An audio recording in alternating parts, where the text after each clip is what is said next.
afternoon, good evening, good morning, no matter where you are in this fine land of ours. I want you to know I'm really excited that you've joined us today. My name is Daryl Prale. I'm going to be your host today, and I have an incredible panelist to the left of me. That's Adam. And an incredible panelist to the right of me, and that's Rachel. And you're going to meet them shortly. But today we're talking about producing success with video marketing. If you're here, I'm assuming it's because this is something you want to do, something you've started doing, something you are doing, but are looking to do it better, learn some tips, some tricks, some techniques, overcoming some objections, whatever it might be, you're at the right spot. So hats off to you already. I'm glad you joined us, took time out of your schedule. If you're watching this online, then by all means, share it with your friends. Gather around, grab a favorite beverage and just enjoy the humor and the comedy and the wisdom, all of which I cannot guarantee will happen on this show. I say that with tongue in cheek. We're going to have some fun.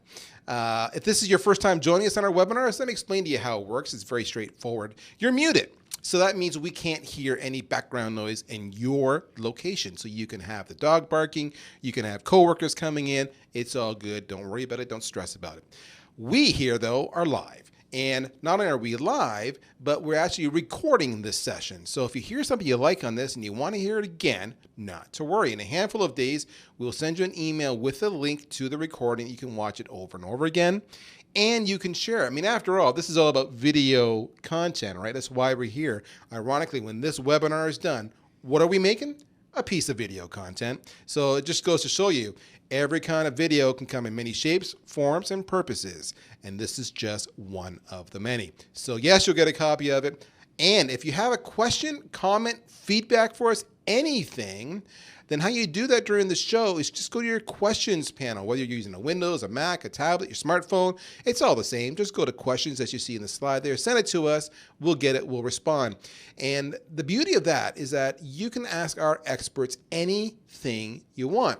And to the best of their abilities and their real life experience, they're going to answer. And what makes this even more fun is because this is live and we're recording this, you may hear an or an ah or a long pause as they contemplate their answer because you may have just stumped them. So that's part of the fun of the energy of having a live production. As I mentioned, my name is Daryl Prale. I am what I call a protagonist, and I help make sales and marketing work, and I'm representing Virtual Causeway.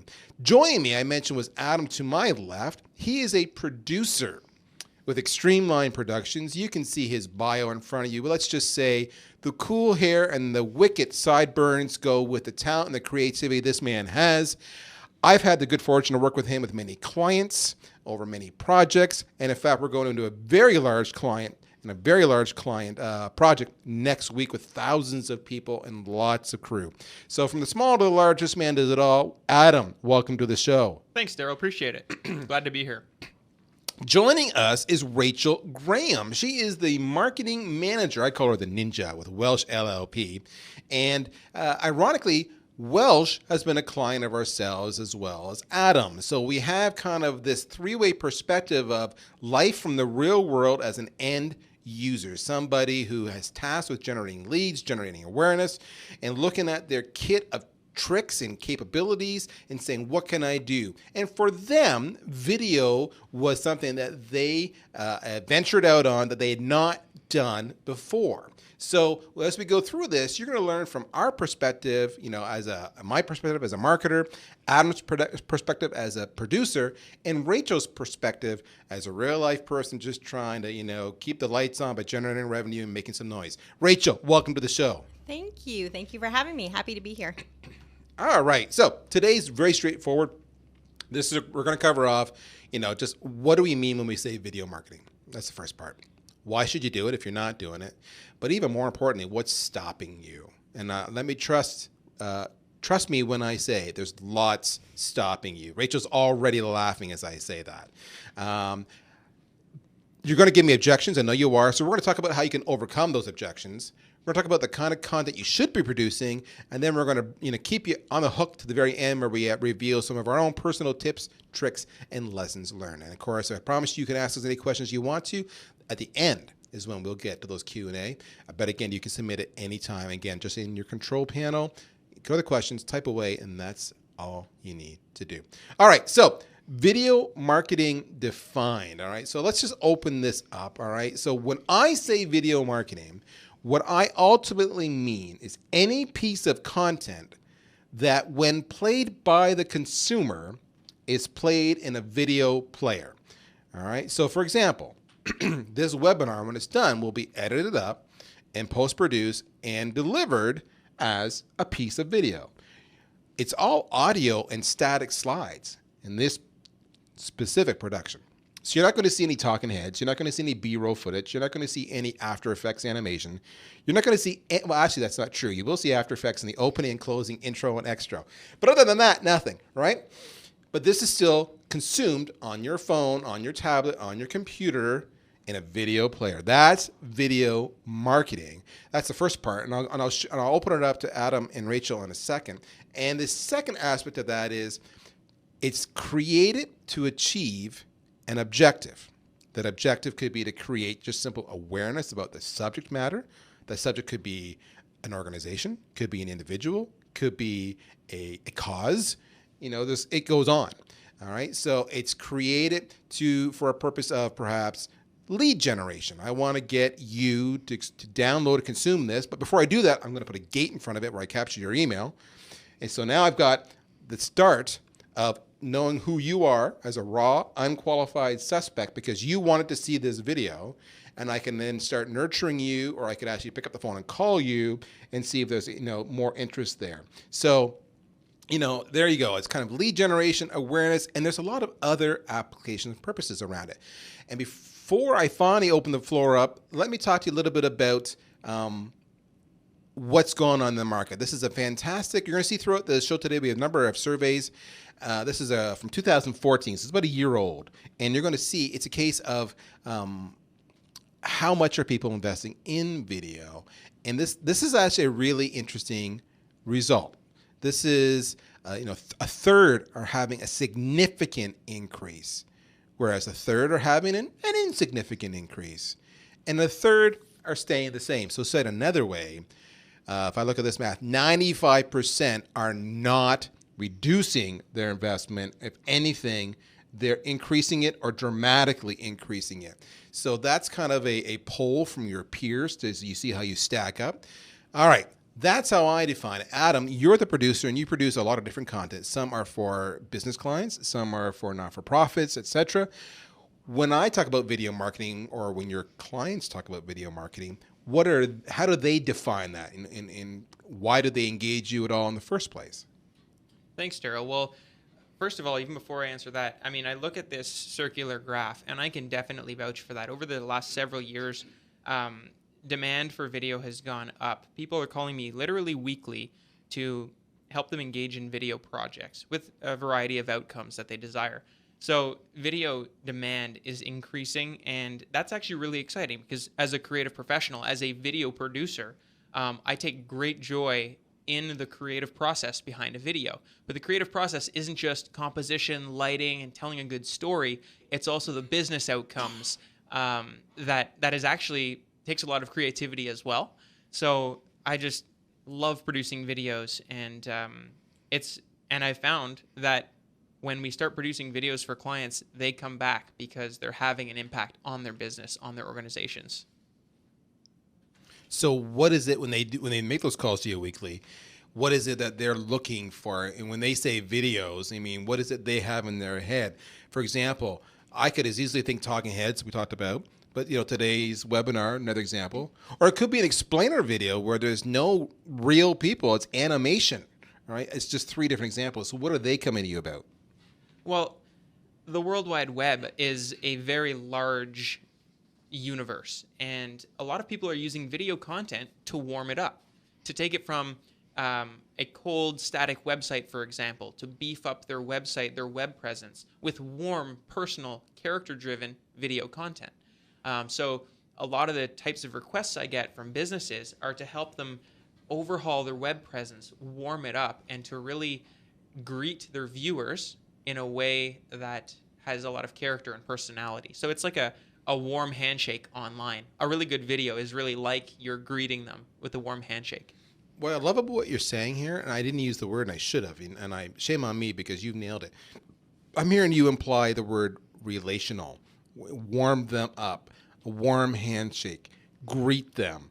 It's all about engaging their target audience, but from the safety of a video player. In other words, we all hate getting those phone calls. You're smiling over there, Rachel. I want to hear what you're smiling about. We all get those phone calls from sales reps who are like, I don't want to get this. I was recently at the Dreamforce conference for Salesforce.com in San Francisco in mid-September. 170,000 people there. I have been inundated with phone calls and emails, and I just I delete them all. I do. I'm sorry. I'm just too busy. But the videos I watch, and I laugh and I engage, and that kind of builds up trust. So I hear relationship, and I hear trust, establishing trust. Is that kind of what you're seeing? Well, absolutely. I mean, it's the latest research online. I follow a lot of blogs in this domain, and so Real SEO is one of the blogs that I follow. And they've just released a report that actually says 85% of companies have found success with video marketing. They are finding success with video marketing. I think that's huge because you can use video just like you use any other form of communication. You can use it to start a relationship. You can use it to strengthen a relationship. And you can use it to persuade, especially at different parts of your sales funnel, in order to show people that your product or service is great, that you're trustworthy, reliable, credible. I could start talking about different formats or like different styles of videos. Maybe we can get there in a few minutes. But just as versatile as the spoken word is, even more so is the video medium for communicating in different ways for different functions. So it's actually so big I can almost have a hard time summing it up. But you can do a lot with video. And what I love, you talked about the sales funnel. I'll use another term, roughly the same thing, the buyer's journey. The idea that when they're just do the initial research, they're kicking the tires, some exploratory, feeling about, they do some self-qualification. I think you have what I'm looking for. Help me understand more. Maybe get a product demo, understand some customer testimonials, all right? And then some how-tos and some tutorials. Everything I've just said there, by the way, is all video. And then when I'm finally interested, maybe middle of the funnel, or even lower, close to the bottom of the funnel, I'll finally talk to somebody live. So you nailed it. Now, I want to come back to Rachel. Rachel, you've managed to get off scot-free so far. You haven't said anything other than hi. So, I was just letting Adam have his moment. He was so good there. He was on you're fire. Too kind. Oh, there we go. So now Welsh has gone through this process. Yes. 2 or 3 years ago, where was your video state and where are you at today? Mm-hmm. So 2 or 3 years ago, we were pretty much non-existent in the video realm. I think it was something that had been talked about. It wasn't really something that was explored as part of a content marketing strategy. If it was talked about, it was more in the sense of, let's tape this event that we're doing, which is a great idea because then the life cycle of the event is endless. You can reuse that. You can put it into segments. That's a great way to do it. But we didn't talk about doing it in terms of building trust, as Adam was saying, having engaging content. So when we finally created this big content marketing strategy, that was a key component because video is engaging. It's one of those things where maybe you don't have time to read a 500-word blog, but you'll watch a 1.5-minute video. It's interesting. You want to see what's going on. So it's engaging. It builds trust, and it's kind of non-threatening in the sense that you were talking about being inundated with phone calls and emails, and I don't like that either. I delete all of them. But video, you're choosing to watch it. Nobody's really going to hunt you down after. It's really is a way to build trust and get them to get to know you. Now, Welsh, and I say this with due respect, all right, because I love you guys as a client and as your brand. But accountants don't have a reputation for being the most engaging. Right. So when you in the team at Welsh engage management, engage the partners about the premise around videos and filming them and filming issues, the latest tax regulations. Hey, let's have a video about it, right? How was that received internally, and how did you explain it to them, and what were some of the objections you might have received? So it was challenging at first. Not all of them I mean, I would actually say 95% of them don't live up to that stereotype. And knowing them, I knew that. So part of this is really just getting that across, getting people to get to know them. And this was a great medium to do it. There were some that were on board right away. They could see that it would show them as being maybe not only thought leaders, but it would also allow people to get to know who they were. And then there were some that were reluctant, maybe didn't want to be on camera. We did character profile videos, for example, of key partners. Some of them weren't comfortable with that idea of showing them maybe in the community and in the office and maybe with their family. So really, we went with the partners who were comfortable with it first, and really use them as an example for this is what it would look like. Because I think the hardest part is not being able to visualize what that would look like. We can do that because we're kind of the creative types, but maybe they don't see how that would translate. So we kind of took a couple of the key partners who were very enthusiastic about it, created videos around them, and then everybody saw, oh, wow, this looks really great. And we're getting engagement and people are really liking it. And then it really just kind of the buy-in came from there. I love what you're talking about there. So I'm actually, I'm taking away something, because if you had this in your tips and tricks when we get to the last slide, which by the way, just for the audience, we haven't compared notes, so we'll see what we all have to say. I'm taking away from you now, because I heard you say you focused on getting a couple of early victories or early wins. Yeah. So for the rest of the people inside the organization who were perhaps cautious, hesitant, scared, anxious, doubtful, they could see the impact. And then, they would lower the guard and they would engage more. Is that? Yeah, I think you really have to go with the early adopters first. You don't have to get everybody on board right away in order to move forward with it. You just have to get a few who can see it, and they will show the others what the value is. All right. So that's video marketing in a nutshell. It's probably no surprise to anybody listening is why you're here. I don't want to dwell on that too long. I know we have already, so I apologize about that. So let's bring it to the next question. And we overlapped a little bit of what we were talking about in our definition. But the question really is, why do video marketing? So again, some of this is obvious if you're thinking about it, but sometimes it's been my experience, and Adam, I'd love to hear about you when you're talking with your clients who, and am I making a wrong or a correct assumption when I say a lot of your clients are typically the marketing folks, or are you dealing more with, senior executives, or it's a mix of both? Honestly, it is a mix, but I find, a lot of marketing teams reach out to me because they have that specific talent gap in their marketing team. And so I'm happy to fill that, because video production, to be honest, it's a pretty unique skill set to be able to do it very well from both a technical and a creative and editorial standpoint. To be considering the excellence of the craft, and then to be artistic in your strategic objectives, as it relates to the business. So, anyways. But yeah, I get a mix of clients in that way for sure, either to fill a talent gap in a marketing team, or just to be kind of a communications consultant / how can you help us tell this story, or how can you help us achieve this objective? And I'll come in with a number of different video-driven strategies to make these objectives happen. So you're hitting kind of what I thought was the case, which is, to help us, how do we tell a story? How do we achieve these objectives? Which is just another way of saying, why should we do video marketing? Video marketing is just, one tool in your toolbox. Yeah. And it's not the only tool. But, why do you do video marketing? And this is a question we get a lot. And there's a lot of reasons. I'm going to give you just a few categories here. We talked about the buyer's journey. So top of the funnel, middle of the funnel, bottom of the funnel. And I'll go into that in a second. But there's also the element of branding. You've heard us talk about awareness. So branding is big there. And there's also the other aspect of just PR and communication. So this is why you do it. Let's talk a little bit back about the funnel for a second. If you're a follower at all of industry analysts, there's a firm called Sirius Decisions, SIRIUS Decisions. You can check them out online, and they're huge in the marketing arena. That's what they do, and they will tell you that there's different kinds of content based on where you're at in the journey. At the top of the funnel, it's all about just making awareness. All right, we're in the middle of the funnel. It's a little more about education. So now they know about you, and they have determined that you are a fit for them and what they're looking for. So they just want to know a little more about your solution and your service, right? They want to make sure other people have done it and had success working with you.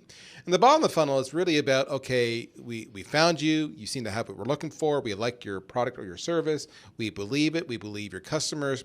But help us understand more about who we're going to sign up with. Who are you? Or what's the ROI? Or what's the business case? So having different kinds of content to address all those questions and all those objections, you get it every step of the way. Top, middle, and bottom of funnel is huge. All right. So think about yourself, right? When you're looking to buy something, a new car, a new computer, something that you're going to put a lot of money out, a new smartphone, iPhone 6S Plus. I need more acronyms. Who knows? Versus the Samsung S6. Did I get that right? Oh my gosh, too many sixes and S's. What do you look at? You look at reviews, you look at content, you look at videos, you look at teardowns, you look at all that wonderful stuff. And that's what you're doing. You're self-educating, making sure you understand. So you can use this lots of different ways. Let me go to you for a second, Rachel, on this stuff. What are some of the ways you've used video marketing in some of the campaigns? So we've used it a few different ways. Probably one of the more, I would say, more fun, more interesting things that we did was announcing a new practice. So we were bringing on a mergers and acquisitions practice. We were bringing on somebody to lead that practice, and we wanted to generate some attention around it before we made the final announcement. So we created a little teaser video campaign. We did a bunch of them. We talked about how we were changing the game. We would show maybe him from behind looking out a window. We would show all kinds of different things in the office. We'd show our managing partner going up to meet him, but you couldn't actually see his face.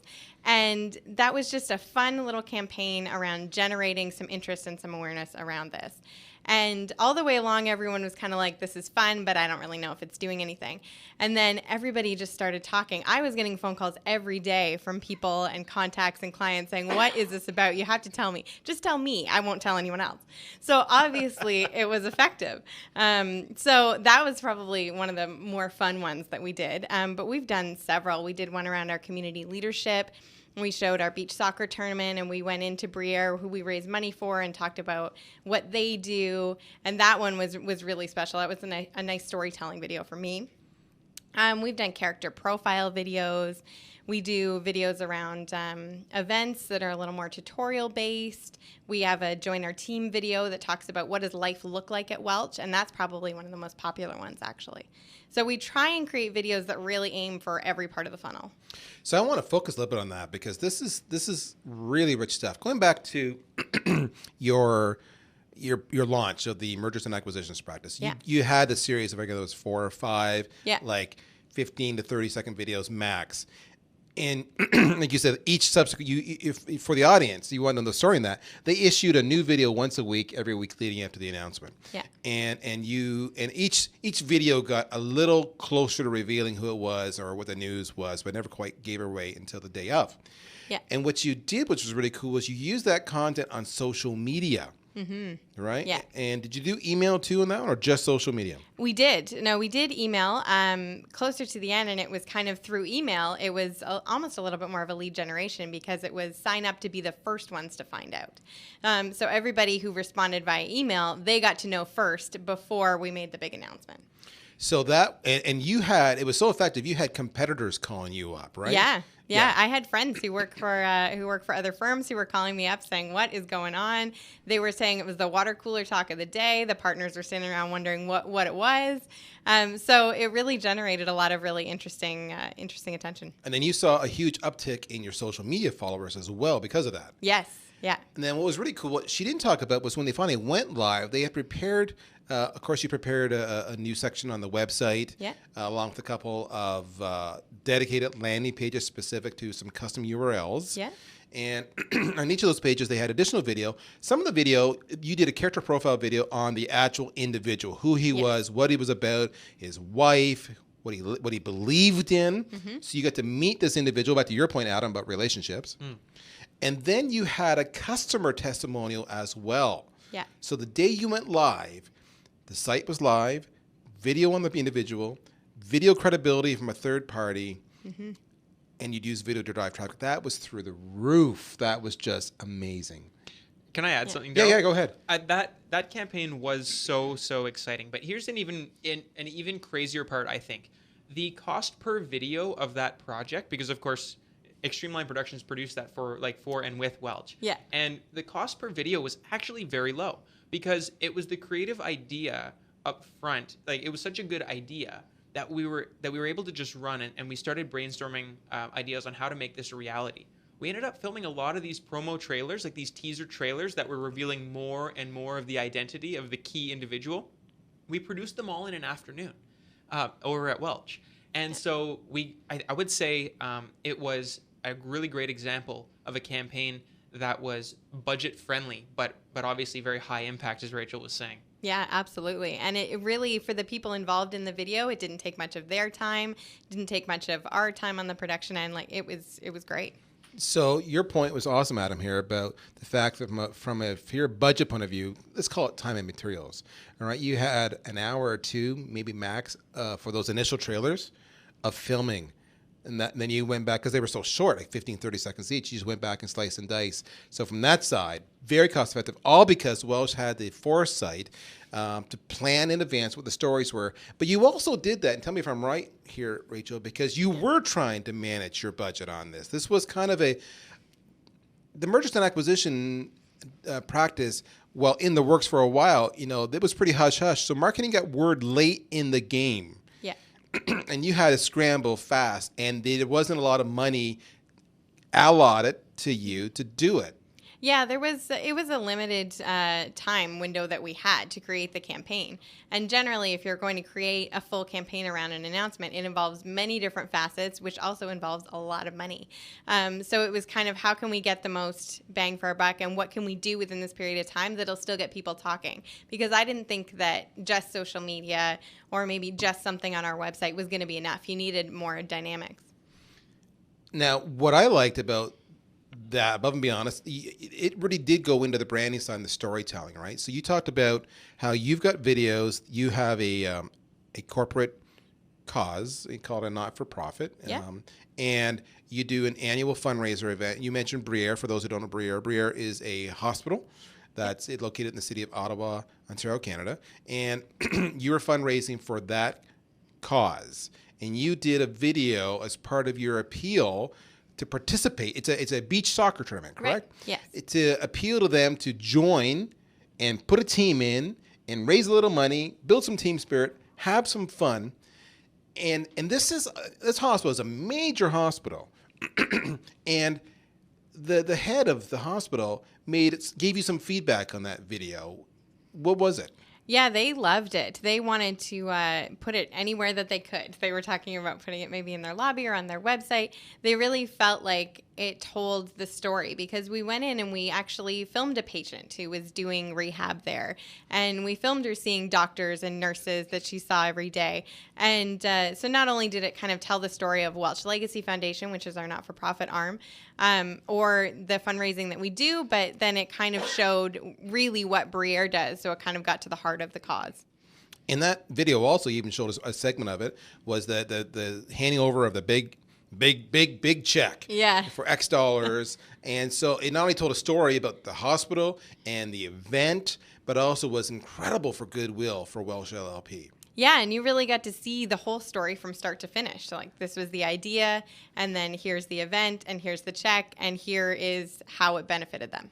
Now, I'm going to you, Adam, another storytelling angle, and I know you've done several of this with us, which is you do a lot of storytelling videos on the HR recruiting side, right? I know you've done it for Welch. You've done it for other clients as well. Talk to us a bit about, because I don't really think of HR when I think of video. So how well does that work? How does that go down? And why are those so successful? Well, if you think about when you're recruiting, you want to recruit the best talent. And if they are the best, then they're going to be looking for the best place to express their talent. I mean, it makes sense, right? So a lot of companies, a lot of the clients that I work with, they're looking at how can they convey that, hey, you, superstar, A-lister, come work here. We've got the work-life balance. We've got the technical challenge for you. We've got the environment where you can learn and grow. Here's what we can offer as an employer. And then they get to say, oh, okay, I can see and feel and I can really almost experience, if I as a producer have done a good job, then that viewer can really experience life at, in this case, Welch, or life at the recruiting company, which is a pretty strong pull, because if they are a really great company with a really great message, a really great, facility or mission or mandate, that can get conveyed strongly in a video, and that can really pull those A-listers, those superstars, to be reaching out to look for a job. Total sidebar. About a month ago, we launched a new website ourselves here at Virtual Causeway. And we had been building up a ton of video content and stuff that we hadn't put on the old site because we knew the new site was coming. It's the classic one when we get it out there. And so we launched it. So I got a month's worth of data. I can tell you that our number one viewed video is on the recruiting side by far. It's not our even number one video close. as well. It's your number one as well? Yeah. So there's a classic case in point. Now, what's interesting, look at the stats here, right? 52%, their most important video marketing objectives is to increase brand awareness, 45% lead generation, and back to Adam's point, 42% online engagement. All right, so that's really why they do it. So that's why you should do it. Where can you use it? Well, you can use it on your website. That's a given, right? Put it in your landing pages. Welsh, great example on social media and the M&A story. You can put it. You can put it in your emails, in your lead nurtures. In fact, we talk about in your About Us. That was our number 2 video. About Us, the street cred. All right, who are you guys? Before I do anything with you, that's huge. But interesting. We talk about PR and communications and newsjacking. So I know now, Welsh, you did something interesting as an example of this, where there was a hot issue going on, I believe, in the Canadian government, where there was some fraud that had been detected by some of the contractors with some big projects, federal projects. Yeah. And you immediately took that item and went and produced a video addressing, fraud, what it is, how to detect it, and put it out there. And because of that, you got substantially more awareness and hits because it was a hot topic. You jacked the news. Yeah, it was something that people were interested in, that we were hearing about. And we actually have a few specialists in that department. So we put something together and just kind of explain, this is what it is, this is what it looks like, and this is how it might look in the future. All right, so have we beat you up on this, folks? This is why you need to do video marketing if you're not sure already. If your management, if your peers, if whoever is giving you pushback, play back this section, if nothing else, of the webinar and let them listen in. And of course, we're going to give you the contact information again for Adam and Rachel and myself, so you can reach out to us directly and ask us for our input and our ideas. All right, so I want to talk about this one. I love this one. What's stopping you? And by the way, I go right here. The number one, 47% lack of budget, 45% lack of in-house resources. Adam was talking about when do you outsource. 45%, how do I create compelling content? So those are universal, the objections your peers are telling you. So if that's what you're doing, you're not alone. To support it, this is what I hear. I know we talked to Adam, I talked to Rachel, and they said no budget, no gear, no knowledge, no content, no editing. So our experiences line up with the survey results. Is there any other objection before we move on and talk about how you can overcome these objections? Any other objection either one of you have heard? Good question, Daryl. I'll think about it. So that's an example of a long pause where they don't know, showing you that it's a live event. I think really those are the main objections that I encounter. It mainly has to do around no gear, no budget. Maybe they don't want to be on camera, that kind of thing. And that's it. They don't want to be on camera. So another objection, it may not be your objection. A lot of these are very personal. I don't know what to do. Right, yeah. Sometimes it's the people within your organization. Yeah. There's no way I'm going to be in front of that camera. And what was interesting, you have to deal with those objections. Now, Welsh had a very interesting situation that we didn't anticipate when we did your character profiles of key partners. Mm-hmm. And the formula, just if you're curious, if you ever look at that, just go to welshllp.com, go to their team on the About Us, and you'll see some of those for key people. And the formula was, here is a partner in the office. Maybe they're with a client or what have you or whatnot, but here they are in their work environment. Here is the partner in the community playing hockey or volunteering their time. And here is a partner at home with the family. So you get this three-legged stool of a full 360 of that partner. And some of the partners were willing to do everything there except I don't want my family in the video. I do not want them exposed. Classic objection. That caused some of the videos to be delayed, potentially stopped. Yeah, and it doesn't have to be. There were definitely alternatives. I understand. So maybe you don't want to put your kids or your family, even though that's a big part of your life, if you don't want to put them in the video. So let's find another kind of personal aspect that we can put on the video. So it's definitely, it doesn't have to be a showstopper. It definitely is an objection that you will encounter. But I think once they started to see some other people doing it and how really holistic it made the video, then that helped a little bit. So a lot of the stuff here, I mean, I imagine, Adam, when you walk onto a site, and I've seen your gear. I mean, I salivate when I see your gear. You've got all the toys. He's got cool toys, folks. Let me It's tell you. awesome. He's got really cool toys. It's annoying. It's intimidating. And my first reaction to this is no way I should even bother. Because I don't have that gear. I don't know how to do it. What's a white balance? And, what's depth of field? And, don't talk to me about f-stops or anything else. So when someone comes to you and says, I think I'm doing video, I can't afford you, and I don't know what to do. And therefore, I'm not going to do it. It's stopping me. What do you say to them? What feedback, advice, or encouragement do you give them? Well, it's funny that you say that the first thing, okay, I can't afford you, but, and then they start asking me. I find it. And will you do it for free? Hey, I didn't know I could ask you that. One of the objectives I was going to add is actually no ideas, because that's not one of these boxes here. And I think that's separate from no knowledge and separate from no talent. I think no ideas, like, okay, I have an objective. We want to increase sales, let's say. That's a pretty general objective. But I don't really know, how we should use video to do that. We know video is powerful. We know we need to increase sales. We have a bit of money to spend on it, not a lot. We don't have any ideas. Adam, help. And I'm so glad when people do that, even if they reach out before, early in the game. It's so important because a simple creative discussion around business objectives and how video can tie into that, or how strategic communications works in with that objective. So much can get accomplished. The strategy can really become defined. And the thing is, a lot of successful campaigns can be done. Sure, you can outsource it to a professional video production company like Extremeline Productions, or you can do it in-house. But I find that actually a lot of the most successful campaigns have a combination of professional videos and videos that are created in-house. So I think the first step is really a strategy. You don't need any money to call me and have a conversation. In fact, I always say this, I'll buy the coffee for our first conversation, because I actually love the creative process so much that I'd be willing to sit down with you and talk with you and or your team to figure out, okay, what can we do? And just start there with ideas.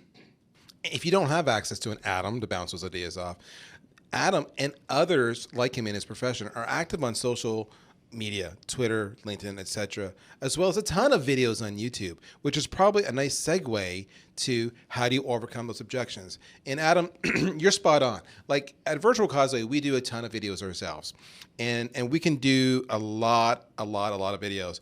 But when it gets to like the big production, like what we're doing next week in front of thousands and thousands of people with lots of cameras and lots of gear and lots of producers, then we partner with your firm.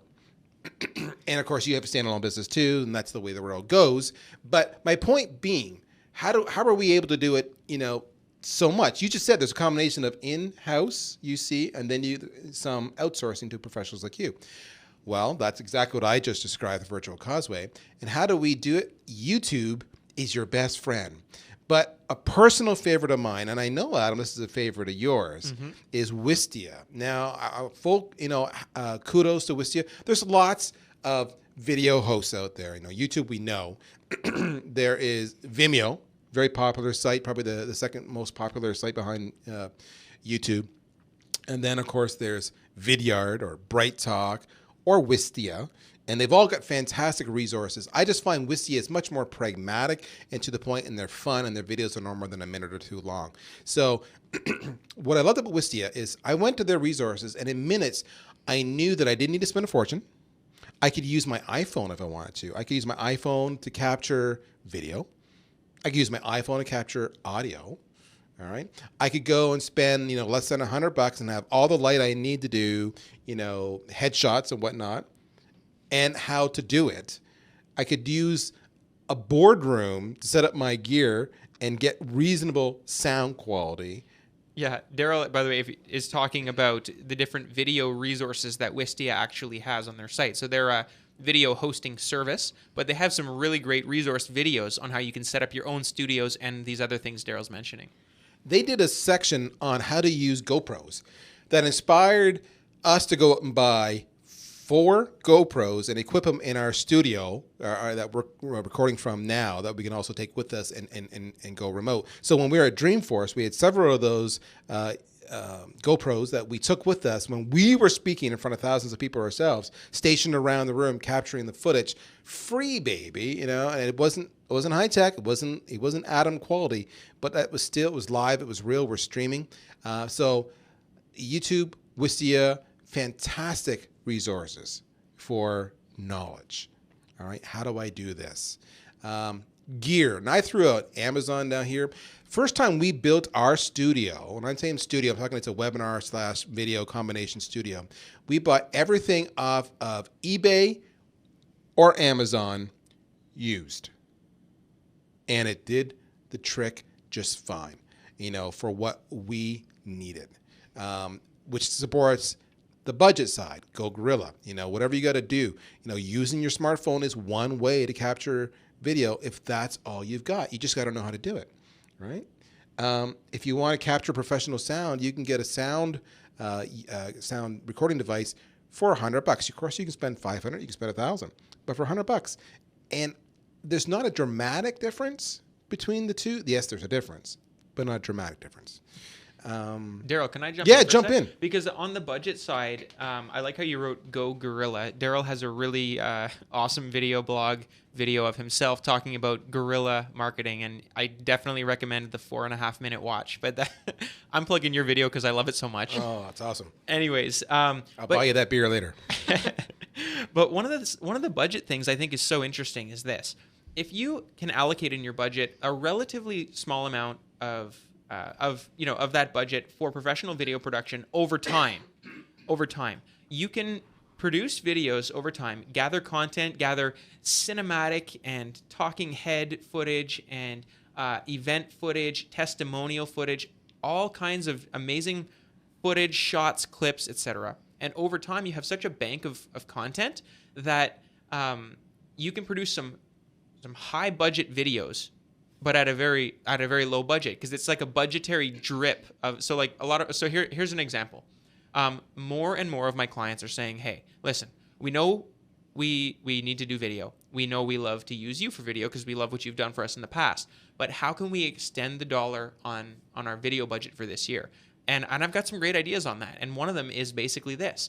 I engage with these clients once a month or once a quarter, and we'll spend a small amount of time doing professional video during that once a month or once a quarter, and building up that bank of footage and producing more and more videos over time, that by the time the 3rd month comes around, by the time the 6th month comes around, you have 6, 10, 12 videos. But by the time the 9th month comes around and the 12th month, you have so much great content that you can pull together, let's say, an About Us video, an otherwise massive undertaking, where you want to talk to clients of yours, you want to talk to senior management, you want to talk to people on the front lines, and you want to get cinematic imagery of the product or service and also the result of that product, et cetera, et cetera. You want to see your facility, et cetera. But we have all those shots now because we've been doing videos for 6, 9, 12 months. And a big budget video becomes a small budget video. And I just think that a bit of creative planning, when it comes to budget, can go a long way. over and over again. That's the biggest thing. I absolutely agree. I would so much rather, I mean, there's some things that we can do in-house that we do, but I would so much rather outsource to somebody like Adam. I know that it's going to be good. I know the quality of it, and I know that it's going to resonate well with our audience.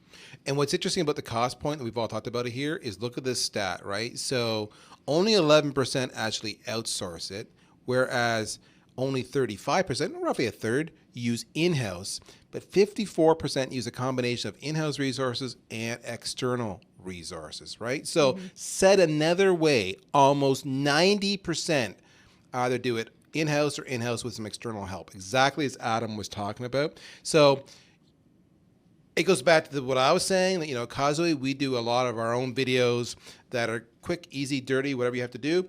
Nice, done. But then when we need that cinematic, we need to go above and beyond, and we don't have the skills, the gear, the talent, we bring in someone like Adam. So, and Welsh has done the exact same thing. I know right now you guys have a room dedicated in your office space that's got a camera on a tripod with lights that you watch from the Wistia videos on how to set up. Yeah. Went to Home Depot. Went to a Home Depot, and you can go in and do your own quick and dirty, one shot, one camera, one angle video shoot. Yeah, absolutely. So we could do, let's say we bring in a client and we could do a testimonial, just a one-shot kind of talking head. But then maybe we outsource the B-roll footage where we go to the client's place of business, or we shoot the client with the partner, because that's obviously probably above our in-house skill set. But the combination that lowers the budget. Or if we just want a testimonial video, we can do that in-house, and then we can do a bigger About Us video outsourced. And what's interesting here on the cost is that there's a ton of online templates that are available to make your production go above and beyond. I mean, do you use those services, Adam? What exactly do you mean, like templates, like video blocks or other services like that, where you're pulling down maybe some stock B-roll footage of people walking by, or maybe an opening animation. I know we use them because it's just faster, and so those are resources that are available to you. True, yeah. Stock video, stock music. You can procure this stuff very inexpensively online these days, and we do use a lot of that to save on time and cost when producing videos. And yeah, that's available to people as well if they want to do some editing themselves. But the key is if they do it themselves, you still want to make it look good. So you still need a bit of vision and a bit of talent to do it in house, because you want whatever you put out there it's representing you whether you like it or not. So it's like if you wear a dirty shirt to an interview, you don't want to put out a video that looks and sounds like crap. But that doesn't mean you can't do something good in house that's very simple but sharp. Do you know what I'm saying? I know exactly what you're saying, and that actually brings me back to Rachel's point she was making. It was very subtle there. I wanted to draw attention to it. Mm-hmm. You were saying you would do the video yourself. Yeah. So it looks good, but it's short, it's sweet, it's simple. But to make it look great, you outsource the editing to it. And if I recall, you outsource it to a standalone contractor who's fairly new to the field. Yeah. Doesn't have the overhead, works out of his house, young, could be a college intern who's, studying to be the next Adam producer, right? And that's how you get the quality, is by using an external editor. So you're only paying for that. And maybe the individual costs you, I don't know, $50 an hour. I don't know what the rates are. But then it takes them 3 hours or 4 hours. Okay, so you spent $200 for that shoot yourself. That's a cheap video. Yeah, and for the mileage that you can get out of videos, it's no question the best idea. Even editing, talk about editing capabilities. Okay, so I say iMovie tongue in cheek. So you have to have a Mac. It comes with a Mac. Where did I learn to edit? I learned on iMovie because Apple's just so freaking friendly. It really, really is. Do I use iMovie now? Of course not. We ourselves use the whole Adobe Creative Suite, but we also use, I know, Adam, you're a big fan of Final Cut, if I recall. Mm-hmm. And we had other people I work with that love Avid. I mean, there's lots of applications out there that are much more sophisticated. We've become also big fans of Sony Vegas, which is more of a middle of the ground prosumer, not quite professional, not quite consumer. So there's lots of places. But my point being is that we started on iMovie, and the stuff we created was good. It's not the same capabilities, but it was a starting point. That's what you got to do. So as far as talent goes, who's on screen, that could be in-house, talked about, right? Video, you can do multiple takes. They don't have to get it right the first time. They can have 40 takes. Only one has to be good. That's all the world ever sees. Or you can outsource. So if you got local colleges, universities around you, perhaps have an acting program, go to them. Say, hey, you want to act? Build your portfolio? Come on in. I'll buy a pizza. All right? So that's just one example. So we've talked about content already. So that's the whole premise about those are excuses, folks. You got to overcome those excuses. All right. What content should you produce? I know we're getting tight in time here, but what I did here is, we'll keep this kind of short and sweet, is I said to Adam and Rachel, when you're looking at producing a video, what are the things that go through your head, and how does that steer you towards the content you should produce? So I'll start off. These are some of the comments I had, and if I missed some from Adam and Rachel, you can beat me up offline. I apologize about that. But I kind of said, okay, what is my goal? So video may be a tool I want to use, but what's my goal of making this video? Is it lead generation or whatever? Who's my target audience? So in this particular webinar, as an example, my target audience was sales and marketing professionals who understand the need to use video to help grow their lead generation or their awareness. So that's my target audience. So that helps me understand the messaging, what they expect. All right. Then I start going, okay, so what's my creative behind this video campaign? And do I need more than one? So Rachel talked about their campaign to launch their division. They had a series of videos. They were all teasers. Then it's the question, who's going to create that? Can we create it in-house? Do I need to go external? Or is it a hybrid approach? Then this is important. We haven't talked about this. How do I get my videos out there? Again, your example, Rachel, you did social media and email. But there's also just, video platforms like YouTube, as an example. All right, you can get it to the press, do a social media press release. But this is really important. This last point is, how do I measure performance and ROI? So for me, if it's a lead generation campaign, video is a component to it. I'm looking at conversions. Did they fill out the form? Did they click through? All right. And then if I want to do an A/B test, here's the same campaign with two different landing pages. One landing page has video, the other landing page doesn't. Let's see which converts more. 9 times out of 10, it's the one with video that converts more. All right, so can I say that video got me this much revenue? Sometimes it's not that straightforward. But can I say that video influenced the conversions I had dramatically because I did an A/B test? Yes, I can. So when I'm looking at content and what I should produce, that's how I approach it. How about you, Adam? Well, I love the first question here under my name. What's the purpose of my video content? I mean, it all starts with that. I love that question. So what are you trying to do? What are you trying to accomplish with this video project? And that'll kind of dictate the whole rest of the conversation and ultimately sculpt the vision for that campaign. And you want to consider video as any marketing investment. It's a cost. It's an investment. So how are you measuring the success? And that's really important to consider up front. Is this a video that's going to immediately get you, say, 5 new clients? Or is this something that's going to help position you as a thought leader? Two very different things. If you have a video that's a sales video and you get 5 new people who are clicking buy now after they watch that video immediately, it's very clear to see the return. And you can see, oh, wow, that paid for itself. But if you're producing a video that establishes you as a thought leader, we've spoken today about the character profile video or a video blog or a testimonial video. These are all somewhat intangible. And so it can be really hard to measure that success. But that's a conversation that needs to be had in order to really maximize that investment. And how am I optimizing my video for lead capture? We talked about Wistia and whatnot. I mean, there's a bunch of different questions, but I guess my point, just to wrap up, is there's an important conversation or conversations to be had at the top of this process, and the sooner, the better. Yep. A simple example of how you can optimize your video for lead capture is you can actually have a gate. So before they watch it, there's a gate. Or you could have a gate partway in. Here's the first 20, 30 seconds. Boom. Okay, you want to see the rest? Here you go. All right, or it could be a call to action at the very end that goes to a dedicated landing page. Lots of ways you can do it, and that was an important question. What I find really interesting here is the comparison of how your peers are using video. Of course, a website is number one. 81% use it on their website, and they find it, 22% as actually effective. So it's interesting, right? You automatically think the website, but maybe not as effective as you thought it would be. It is effective. It's the number 2 here on the list, I think. But what's interesting here is sharing it on with other video sharing sites like a YouTube or a Vimeo or a Wistia. That's probably the most effective because that's where people hang. What's interesting here as well is some of the other things like putting it on, your social networks such as Facebook. 49% think that's huge, but effective 8%.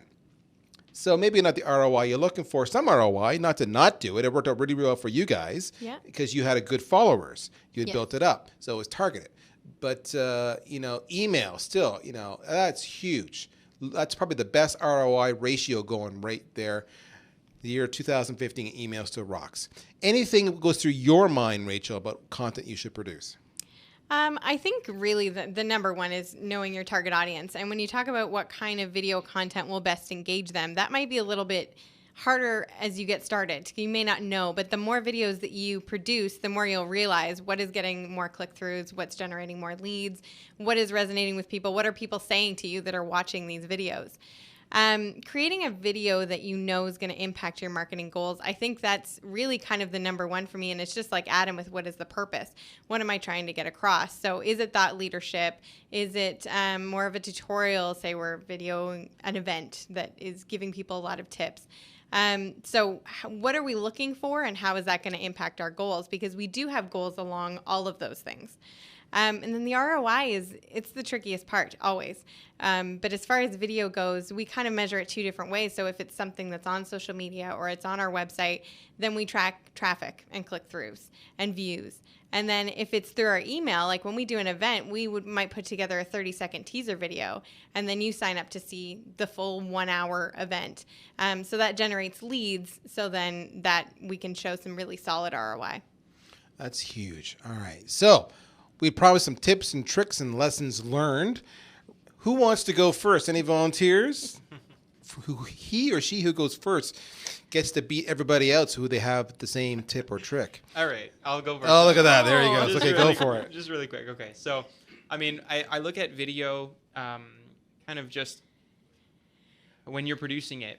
I think there's kind of 3 steps that I think you can use to start using video, keep using video, and then continue to do it really well. If you haven't been doing anything with video yet, start with a web presence overhaul. Think about your testimonial videos. Think about your About Us video. Think about a character profile video. Start to get some content that online that you can use to engage people. Next thing is sending videos out there. So, maybe you start to have a video blog. Maybe you start to capture your events on video. Maybe you're thinking, how can I put content out there? So first you have your stuff that people can come find. Then you have your videos that you can send out there to find others. And then you can automate the whole process. And anyways, those are kind of the 3 steps that I wanted to throw out as tips and tricks. Rachel, I'll give you the floor. Yeah, so these are kind of more of my lessons learned, my top 2. So the first one is what Adam has already mentioned, and Adam and I, this is the first thing we ever talk about when we talk about a video, is just knowing what your purpose is. What does it address? Is it addressing an objection? What is the overall goal of the video? What part of the funnel is it hitting? What are you trying to get out of it? And my number 2 is honestly, and I'm not just saying this because Adam's in the room, but it's finding a videographer that you trust with your vision, and that you trust that they have their own vision. I know that I can tell Adam this is what I'm thinking, but then I kind of give him free rein because he knows what looks good and what doesn't look good, and always has some amazing ideas that I know are always going to translate well. That last advice is going to kill some people who are control freaks. I remember you and I having a conversation about I am reformed control freak. Well, I'm in progress. You're in progress. But the conversation we had was straightforward. It was when you hire an external contractor because of their expertise, let them be the expert. All right, you can always fire them if it doesn't work out. Exactly. But you don't hire them to control them because then it's just a waste of time and money. Well, then you might as well be doing it yourself. And I strongly believe in going out to experts because they are experts in that field. My advice, straightforward, look at what other content leaders are doing, what your competitors, other thought leaders are doing.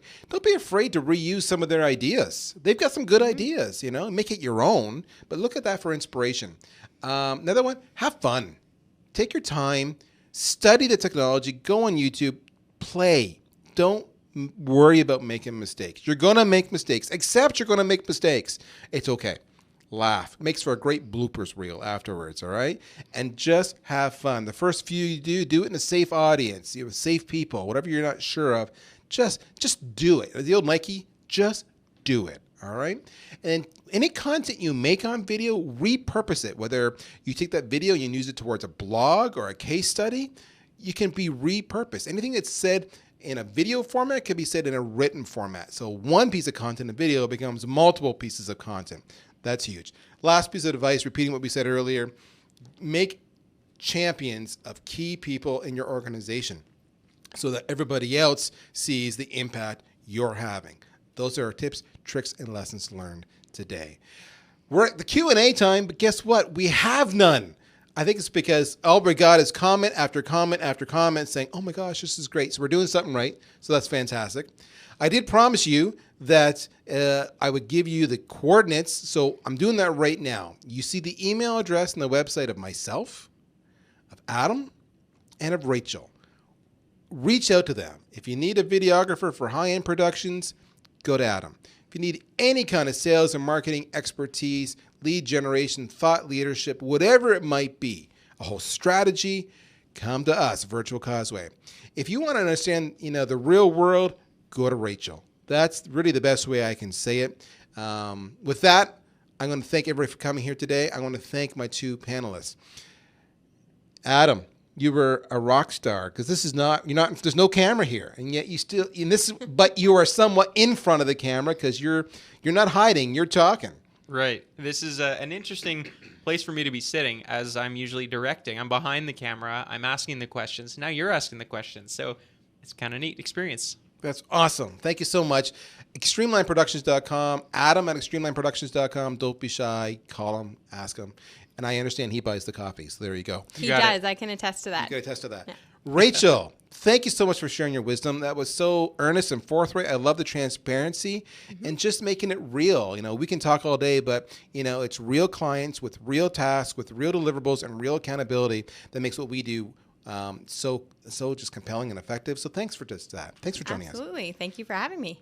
And with that said, I'm Daryl Praill. You know where to reach me, DarylP@vcauseway.com, virtualcauseway.com. We are so glad you joined us today, and we want to thank the studios of Talking Bluntly. Check them out at talkingbluntly.com. Another great production from them. We're done here today, folks. Take care. Bye-bye.